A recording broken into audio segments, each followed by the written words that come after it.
just to introduce myself, for those who do not know me, my name is Ricardo Costa. I'm a field crops educator based here in Southeast Michigan, so I cover 6 counties down south, almost in Ohio, to be honest, but still Michigan.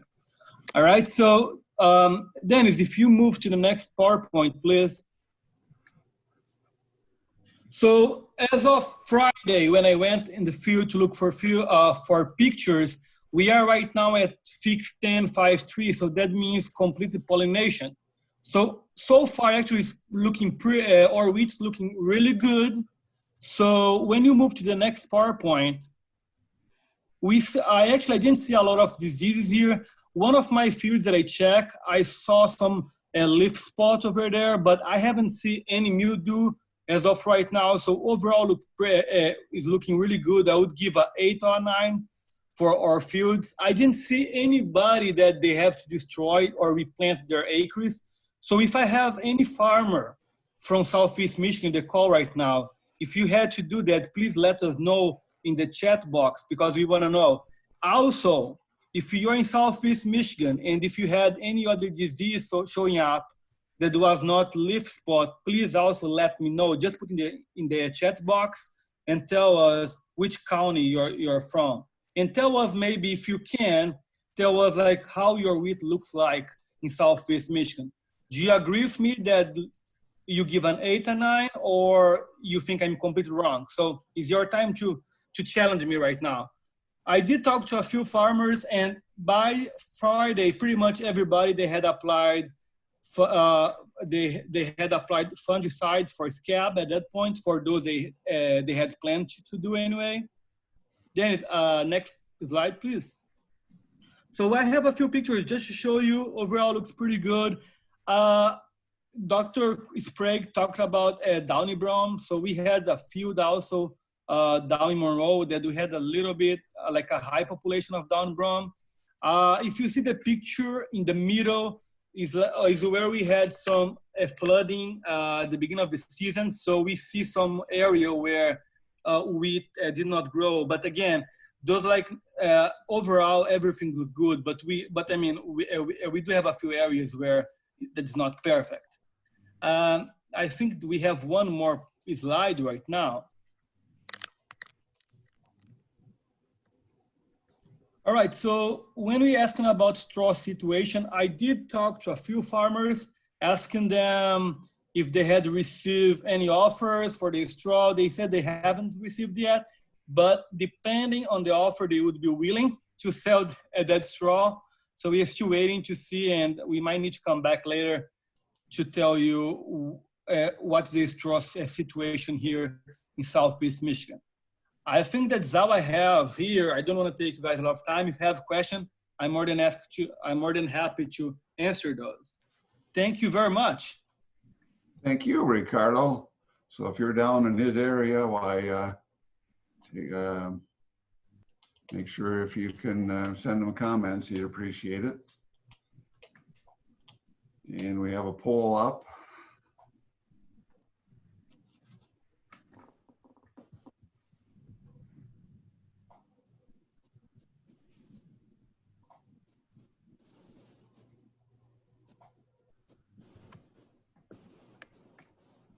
So it does look like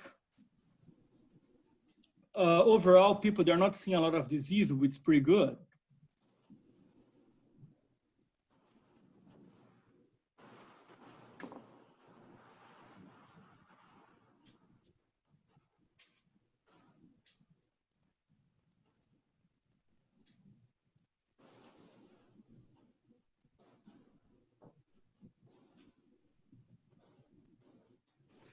Okay, I think we've got enough people participating in the poll where I think we're going to end that.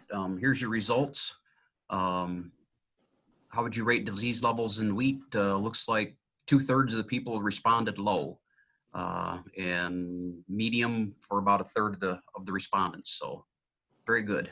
And no highs, that's good. Yep. All right, let's move on to Bruce McKellar's area. And how are things looking your way, Bruce? Well, we're nice and humid and hot. So that's that's where we're at this morning anyway, and threatening rain again. So I guess that's pretty typical. Hey, Dennis, you want to go to the first slide?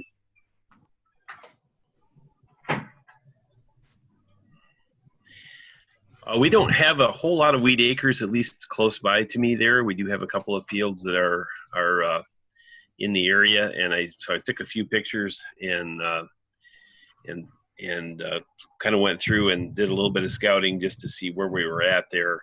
Our the wheat field in this particular field was late planted. This was a field that was come out of soybeans last year, and of course with last year's fall's crazy weather, we got a little bit to a late start on planting. It's just finished up pollination. Actually, you can still find a few spots in the field where there still is a few of the anthers still attached in there. So it's, I say that it was completed, but then as I walk through a little bit further, I recognize that it really wasn't. This field does have irrigation. It hasn't moved. We've had plenty of moisture yet so far this spring, so we haven't had to do that. And you'll notice if you look across that field, there's not sprayer tire tracks either. Hasn't been sprayed with a fungicide. So, okay, Dennis, next slide. Again, so there's a lot of later planted wheat this year. There is some Septoria. Sorry for the picture. My phone had a little hiccup in the giddy up, I guess here, but you can see there is some leaf diseases low, not much though. And overall, it looks pretty good, and the yield potential looks pretty good in there. Not as dark a color as I kind of would have expected necessarily. Could be that we've lost a little bit of nitrogen in there, but overall still looks like it has pretty good yield potential. Next slide, Dennis. We found the usual cast of characters out in the field. If you looked not too awful hard, you can see there's a few aphids out there and some, I don't know if Chris Stefanzo's on, but she's always looking for stuff that's a little bit offbeat, and this cereal leaf beetle, both in the center panel there and the associated damage from that. There's more of that out there than I've seen in quite some time in wheat. And I don't think it's at threshold yet, but it is definitely out there and something to kind of keep an eye on, I guess, in the Southwest. Next slide, Dennis. So I was looking to take some pictures of Septoria, and if you look at that panel on the left side, especially towards the bottom, you can see an insect pest hanging out there, and that's kind of what I was expecting to see more of, and thankfully didn't see a lot of leaf chewing damage yet from armyworm, but there's definitely potential out there for that. So I would encourage folks to keep an eye on those fields. You know, we had some cooler conditions, and then we had strong pushes of warm air, especially in the Southwest, but all the way through the state. And so I expect sporadic issues could be out there. The other thing in our area that I've seen a lot more of recently, and it may be because we're getting a little bit of glyphosate resistant giant ragweed, but giant ragweed is definitely becoming a bigger issue in parts of the fields and along the Indiana border, Cass County, some into St. Joe. And so what I would suggest is that people keep an eye out for issues in those fields and their rotation crops. Of course, here it wouldn't matter. I guess they didn't figure they had enough of an issue there, but there is some out in those fields. Next slide, Dennis. Okay, well, I guess that's it for the Southwest for me. I think the crop still has reasonably good potential there. So, thank you, Bruce. We have another poll.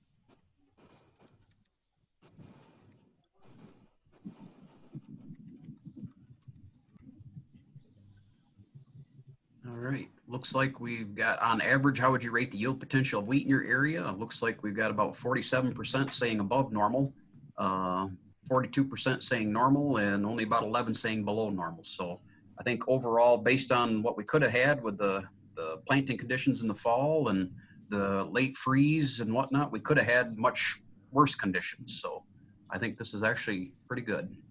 Interesting. Thanks, Dennis. And we Now have we'll move on to Paul Action. Gross and Monica Jean. How are things looking in your areas? Good morning, Dave. Thanks. And I'm going to start off, and then Monica Jean's going to do the last part. I'll talk a little. I'm an educator in Isabella County, and I'll talk a little bit about what we're seeing in our area. So next slide, please. Our crop pretty much is flowering right now. We're kind of variable. We did get off to kind of a late planting, typical of a lot of areas. So there's a lot of variability in our flowering, but these pictures were taken this week, and we're flowering, and we've got currently the fungicide applications are going out.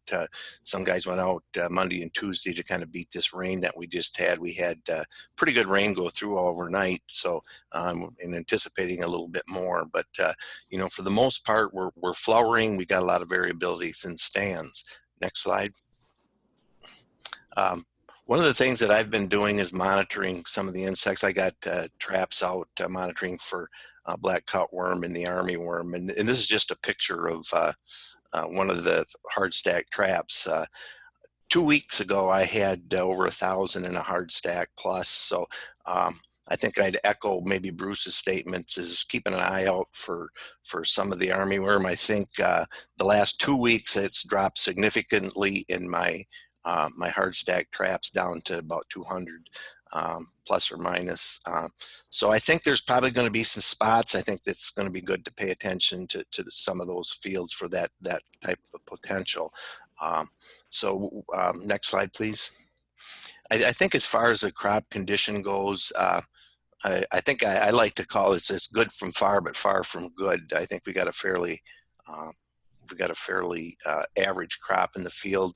We do have the downy brome and a lot of annual bluegrass in some areas. You know, we've seen flooding is taking out probably 20-25% of our acres. Our crop is it's kind of progressing. It's not a, like I say, we think it's kind of average. As far as the straw situation, you know, there's quite a bit of demand in our area for straw. I know, talking to the custom balers that go in there, they say that their acreages are down considerably. The bids are pretty high, considerably higher from last year. So, you know, we pretty much utilize most of our straw for the dairies. We've got a lot of custom growers, and at least in my area, that will bale it up and sell it to the dairies. So. So that's kind of what I have. I think the next slide is going to be Monica's. Thank you, Paul. Monica, Yeah, what are you seeing? Yeah, well, very similar things to Paul, since we share a region. So I was that pink color. So my primary counties would be, and I am new, so I'm going to do a quick little introduction. So my primary counties would be that Clinton, Midland, Saginaw, Shiawassee, Bay, and Gratiot counties. And so Frank's Crop Watch was nice enough to work with us during this weird time to put out lots of traps throughout the region so we could get really good counts. And I just want to make sure to acknowledge that, because we really appreciate having that partnership with him. I just wanted to cover a couple of the special issues for our Central Michigan region and where resources would be available. So in that previous slide, you saw that we did have about an estimated 20% replant into wheat fields that got torn up because there was too much damage, a lot from the flooding and water issues that we've been having. So if you want to click. So if you are interested in either getting resources on farm impact for COVID-19 and some of our mitigation strategies, there's a website for that was just showing, but next to it was a web page to then get on to the flooding resources, and I will paste in a link here after this. Next, we just wanted to mention, with all of this hecticness going on, farm stress is definitely, it's always an issue, but I would imagine some of us are feeling more stress than usual. And so we wanted to point out that there is some great farm stress programs going on, including some teletherapy. Last, if you want to click again, we are getting closer to the end of this wheat season, and so I want to put a pitch out there for cover crops after you've harvested your wheat. And we do have a publication about after wheat for either going into corn and soybean, a mixture that could be used. And like I said, I will paste all of those links into the chat box for everybody. Well, thank you, Next. Monica, and you certainly raised a good point with the stress between the COVID-19 and certainly you know, the farming conditions aren't the best, and certainly in your area you've been really seeing a lot of issues with all the water you've had in your area. So certainly is a good. Thanks for having us on. Yes, thank you for bringing that up. So now we got a real simple question now: yes or no? You want to sell straw? Yeah.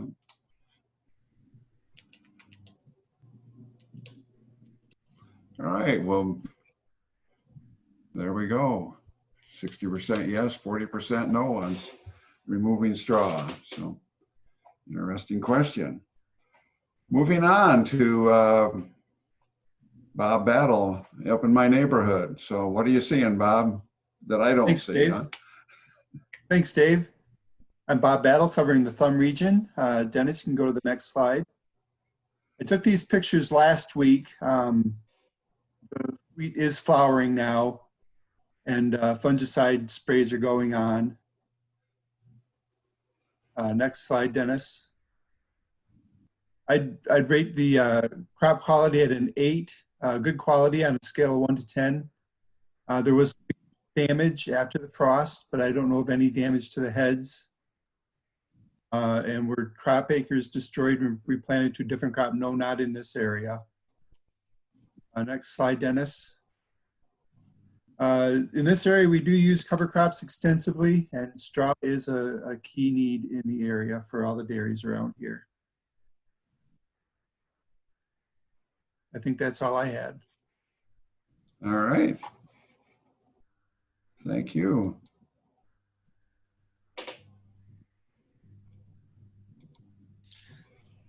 All right. Good morning, everybody. I'm Christian Tollini. I'm a field crops educator located in Presque Isle County, but I cover the 3 tiers of counties at the tip of the mitt there. So you want to go ahead and advance, Dennis? So these pictures are from last week. For the most part, we're at Feeks 9 up here. These pictures are out of our wheat variety trial plot that we got up here in Hillman, Michigan. We got a little bit of leaf burn from the 28 application, but other than that, the plot's looking really good. Like I said, we're at Feeks 9 for the most part, but there are some heads starting to emerge as of last week too. So I imagine we will have some more heads coming out throughout this week. I'm gonna go ahead. So just to give sort of a summary of the wheat crop up here this year. Most of the wheat here was planted very late last fall. Soybean, dry bean, and potato harvest all ran very late compared to most years. So the best looking wheat that's out there is any wheat acres that followed a spring small grain, or any wheat acres that went into summer fallow ground. We did get a very slow start from cold temperatures that we've seen here in early May. We had a solid 2 weeks where we had overnight lows in the 20s. That would have been from May 5th to May 13th, with the coldest day getting down to 21 degrees on May 13th. The wheat was at Feeks 5 at this point in time. There wasn't any visible freeze damage aside from some leaf tips burned, surprisingly. With the warmer weather that came the last half of May, we did see a lot more rapid wheat growth. We got a lot, we're pretty much near normal growing degree day accumulations now. So we really caught up. And as I said, our crop ranges from Feeks 9 to about 10.2 from south to north. Some special issues that we have up here, we're in a little different situation than most of the larger wheat growing counties in the state. This is our second consecutive year of delayed planting.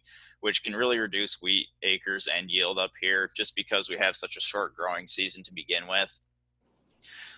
So because of this, some farmers are talking about potential adjustments to their crop rotations to just find a way to get wheat planted at a better time. Another issue that we have is we're finding it's very difficult to get more than 1 or 2 productive tillers per plant. So to I guess compensate for this, we need to look at adjusting our seeding rates or planting methods, and even some managed practices to maybe help to compensate for that. And so we need to do a little more research here locally to revisit seeding rates and plant date recommendations. All right, thank you, Christian. Now we'll wrap up with Martin, who is, I don't know if he's got a chance to enjoy retirement yet, but he still is active doing a little work for the Michigan Wheat Program and keeping tabs on what's happening with wheat. So what are you seeing, Martin? Yeah, standing back just a little bit and visiting with growers across the state. I think it's been really interesting from my perspective, watching wheat for a number of decades now. This year, what really stands out is how difficult last fall was starting there for guys to get wheat in the ground. We did a little bit better in the Saginaw Valley and the Thumb, and also our fall weather was a little bit better. So we had fairly good stands going into the winter, whereas I know with the rest of the state it really, really struggled. I thought it was interesting, Ricardo, I'm not sure if you're still on, but a lot of your wheat in your area was actually on prevented planting acres. In that area was the highest in the state of those areas that had, you know, it was a substantial production area. I think about 30% of your acreage was designated as prevented planting. And so we'll be interested to see if there's any difference in that prevented planting, that earlier planting this year. I would certainly think so. Yeah, if you can advance that, Dennis.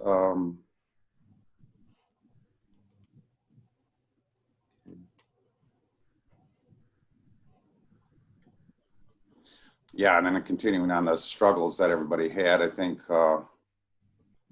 in central Michigan, I would guess that an awful lot of that wheat was left in the bag. They tell me that a lot of growers planted less than half of what they intended, and so that's a real frustration. And I think a lot of areas, especially in the southern tier, were relying on prevented planted acres. This spring, I think in the Thumb and Saginaw Valley, we came out pretty well. I think the rest of the state did fairly well also, although there was still some wet holes. Nothing like a year ago, if you remember that. And so this spring definitely looked a lot better. What really stood out to me is how cold it was this spring. Wheat is actually a very good barometer of how much heat has accumulated beginning at 32 degrees, or even if you look at that above 40 degree level. I put wheat at about 2 weeks behind normal almost this past spring. We lingered at that growth stage 5 and 6 and 7 for a number of weeks, especially between mid-April and May 15. The growth during that period was the slowest I've seen from my notes over the last 10 years. It's very, very slow because, again, reflecting those cool temperatures. And then I think as who mentioned it, how cold it was in terms of individual events, all the way from the southern tier and to up north. We had some very low temperatures, probably not quite down to 21, but certainly in measured temperatures at 5 foot of height. We certainly were in that mid-20s from across the state from that May 8 to May 13 area. So that was very striking, and I think we dodged a bullet.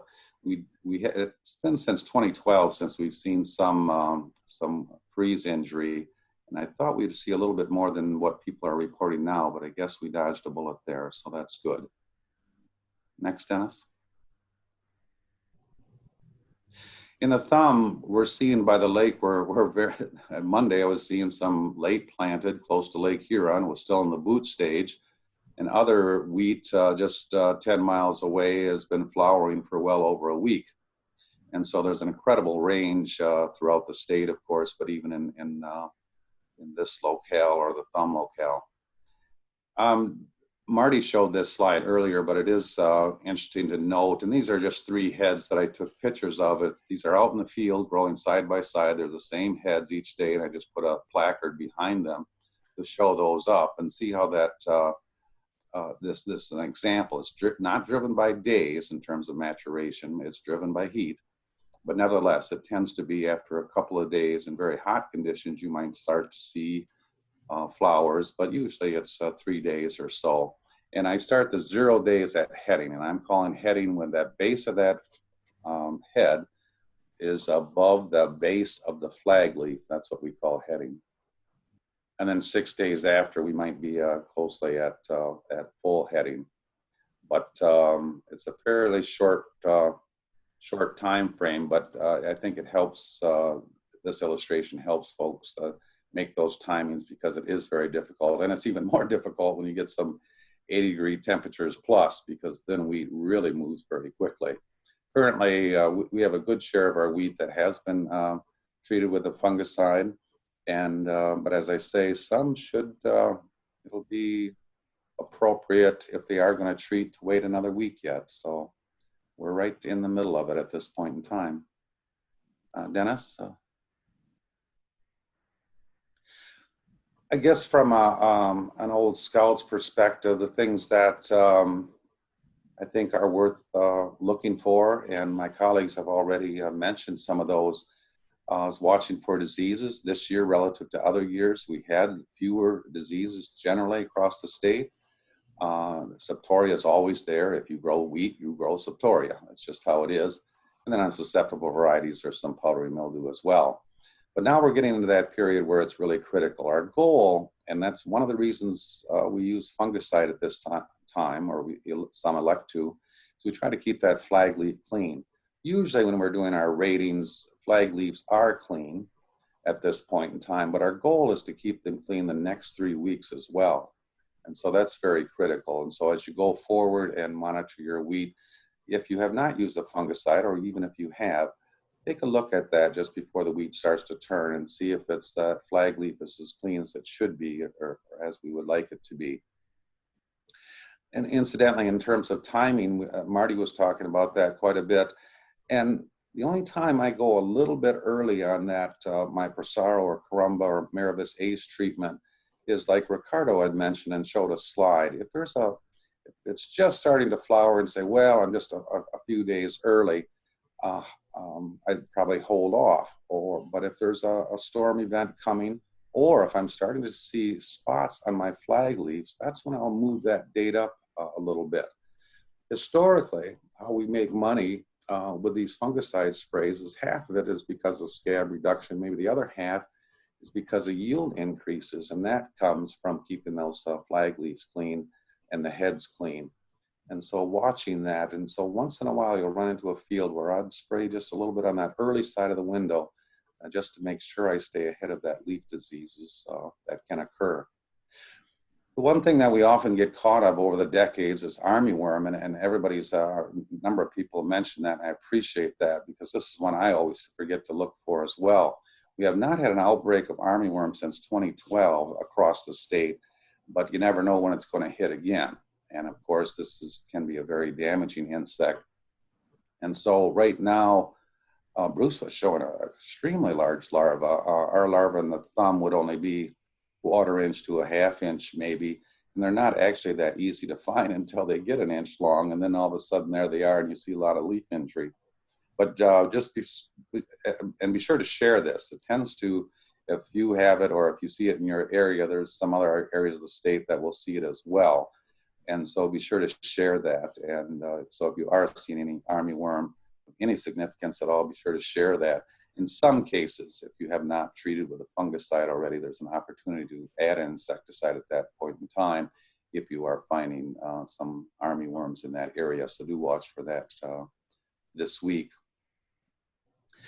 When I walk into the field from here for the next couple of weeks, it's really good to do weed inventory. We, as Christy alluded to, we're getting a little bit nervous about some of these grasses that are showing up. We have battled windgrass in the Thumb and Saginaw Valley for decades now, and it just does not go away. If it's there this year, you can be yeah, you can be sure that in 3 years, it's also going to be there. And so you can take those preventative measures. Cheat makes a showing every once in a while, but not too bad. I think we're using a lot cleaner seed than what we used to, and that's not too bad. But as Christy was talking about, the rough stalk bluegrass is pretty scary. It just kind of shows up wherever it wants to, and then quite often it shows up in a big way the first year, and every year somebody's really caught off guard with that pretty tenacious grass. Again, as the weeks go on, watch for your flag leaves. As I said, our goal is to keep those clean for the next few weeks. And then once wheat gets to that late milk, early dough stage, it's a really good time to evaluate head scab, at least in terms of visible evidence and symptoms. It takes a while to develop and become very visible. And usually I like to express those. Some say, yeah, I got really heavy head scab in the field, and I'm not sure what that means. But I usually try to express it maybe 10 feet of row. Once we get about 1 head per 10 feet of row, we really need to start paying attention sometimes, because scab doesn't always show itself in terms of symptomology, but yet our DON can be quite high. But it is some evidence that scab may or may not be an issue in a particular field. Then other areas that you can be taking a look at, and there's always other areas. If you're a scout, or many of you are, or working for companies, take note of a lot of things. I am kind of interested in what kind of disease levels you're finding, especially root and crown diseases on prevented planted acres. Sometimes when we go from wheat, for example, if we were in wheat in 2018, we went fallow in 2019, then we're back to wheat again this year. Sometimes we can see a little bit more take-all or root diseases or crown diseases. And if you could share that or watch for that, I think that could be helpful. And incidentally, Bruce, I was seeing a couple of whiteheads already in a couple of your pictures. I'd be interested to see what's causing that. Whiteheads in a field, all it means is it was cut off. The water and the nutrients were cut off very abruptly. And well, that could be almost a lot of different things. Sometimes there's a stem maggot of sorts that's interrupting that, but otherwise pull those up and check the lower stem in terms of its integrity and coloring, and see if you can discern what might be causing that. And of course, I believe the diagnostic lab, Marty, I'm not sure if you know, I assume they're accepting plant samples, and that would be really good and help all of us get a better sense of what kind of stem and root diseases we might be running into. Yeah, they are. Yeah, you can contact them anyway. They'll try and do diagnosis through imagery, but plants can be submitted. Okay. Yeah, good. And then if you want to send them to Marty or myself, we can forward those on to Dr. Jan Burns or help sort those out. But that would be very helpful. And there might be some new opportunities on some of this prevented planted acreage. So watch for that. The only other concern I've had, and I don't think there's any good answer for it, but we have seen some nitrogen deficiencies where we've had excessive amount of water. And of course, in mid-state, they've had terrible events over there and flooding, and it can't be any different that we would have lost some nitrogen. But I think many of you have noticed driving around the countryside that we have some nitrogen deficiencies out there, and that doesn't bode very well. But there's really no rescuing that at this point in time either. But is there another slide there, Dennis? Oh, these are just a couple of random slides here again, and this has been shown before, some frost damaged, freeze damaged heads. And sometimes you can only see them about now until they're fully exposed. But here's where the individual ovaries were damaged on those spikelets or individual florets. Armyworm I already mentioned. Again, you're not going to find them today on a dry, or we're very dry today and sunny, but in the evening and shaking those plants, sometimes you can get a fairly good count on the ground. These are the 3 grasses I watch for this time of year. The one on the left is windgrass, the one in the middle is cheat, and on the far right is roughstalk bluegrass. As Christy mentioned, the roughstalk bluegrass, even over here, is pretty golden, whereas the windgrass, that is matures and turns about the same time as wheat, and it has a yellow, purplish appearance. But that is something that you'll want to keep in your notes because you'll want to be able to react to in 3 years' time. It spreads in the combine, and so we tend to harvest our wheat. We park the combine, then we start soybean harvest. Well, as we're harvesting the soybeans in the front end, we're spreading windgrass at the back end, and so it can spread through a farm pretty quickly. The bluegrass, I'm still befuddled. I'm not sure how that's spreading. Certainly initially it probably did in some seed that was sown. For now, we've had it over a decade in this area, but it's new spreads or the new infections. Infestations. I'm not sure where that's coming from, but it is getting around. When we're looking at flags in the lower left, I want to keep it down to 1% or below on that flag leaf. You'll see some speckling there, but that's not due to fungicide. That's more physiological. I'm not concerned with that. But as we spot up those leaves at 5 or 10%, that quite often generates about it costs you 3, 4, 5, 6 bushels there. Even with that just level of disease are going forward on the flag leaf, and so it is a big deal. And you all know what scab looks like out in the field, I think, but those are just very typical heads. We count the incidence, the number of heads per feet of row, just to give an estimate, but you can also do the severity. And so the severity one on the left is only maybe 10% of the head, whereas the next one is 50%, or it can be 100%. It's on the far right. And then continue with your weed monitoring, and you see mare's tail starting to poke up. Mare's tail, of course, is probably enemy number 1 across Michigan at this point in time. But not only some of the fall germinated mare's tail, but as soon as you harvest, watch for that mare's tail that's only a few inches tall, and make sure that is kept under control as well, to try to keep those seed numbers as low as possible. Is there another one, Dennis, or no? Thank you, Martin. Okay. We had one question so far. From start to finish, how long does wheat pollinate? Yeah, that's interesting. And Eric had mentioned, 1 to 5 days pretty much catches it. And that's weather driven as well. But yeah, probably most of our pollination happens just in a 2 or 3 span of time. But I would suggest it'd be anywhere from 4 days to 8 days.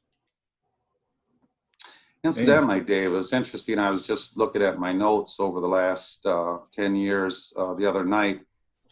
In terms of anticipating harvest, and these are my notes. This isn't really research, but it usually takes between 36 and 45 days from mid-flowering, so when most of the heads or half the heads have flowers, to harvest. And so for me, in the thumb, and it's not that much different for you, I would suggest, it takes about 40 days, give or take 3 days. And what we're hoping for from now on, it's really critical, is the grain fill period. The years that we do best, of course, has the longer grain fill period. We want cool weather and adequate moisture. And we just have to root from the sidelines at this point in time and play a defensive role, because proactively, there's very little we can do to help that. But it is just interesting, given as late we are. I'm suggesting that at least here in the thumb, we'll be harvesting the last week of July. And along the lake, we'll be going into August again. Thank you, Martin, as always, for your comments and your years of wisdom and wheat. We certainly want to thank all the extension agents for their regional reports.